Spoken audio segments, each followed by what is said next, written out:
আমরা খাওয়া দাওয়ার পরে চলে এসেছি একটু ড্যামের দিকে ঘুরছে, বুরুডি ড্যাম। ঠিক আছে, দারুণ লাগছে, এত সুন্দর ভিউ, মানে আলাদাই। আগে তো এসেছিলাম 2024 সালে, অতটা জল ছিল না, কিন্তু এবছর জলটা আরো বেশি। ঠিক আছে, আরো আলাদাই লাগছে দেখতে, দারুণ। খুব সুন্দর ভিউটা এনজয় করো, দেখো একবার। শুধু থেকে যাবে এই স্মৃতিগুলো, এইসব দৃশ্য। সব ফটোশ্যুট চলছে, ওদিকে ব্লগিং চলছে। হ্যাঁ, একজন ব্লগিং করছে। হ্যাঁ, আচ্ছা এভাবেই পথ চলো, আচ্ছা। এভাবেই থাকো, টাকা রোজগার করো, সব কিছু নিয়ে থাকো, তার মধ্যে দাদার বক্তব্যটা একটু শুনে টাইম কি বের বলতে করিয়ে চাইছে। এইসব দেখার জন্য চলে আসো। জীবনে এইসবের প্রতি আর আচ্ছা, বেশি কিছু থাকে না।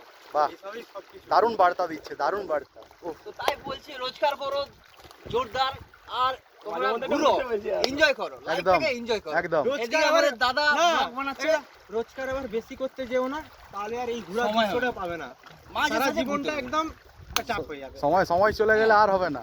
ঠিক ঠিক আছে। আছে, তো তোমাদেরকে এইটাই একটা রিকোয়েস্ট করবো, তোমরা আমরা ঘুরো, ভিউটা এনজয় করি। মানে বন্ধু বান্ধবদের সাথে এতটাই ঘুরো, ফ্যামিলির সাথে ঘুরো, যাই বলো ঘুরো, লাইফটা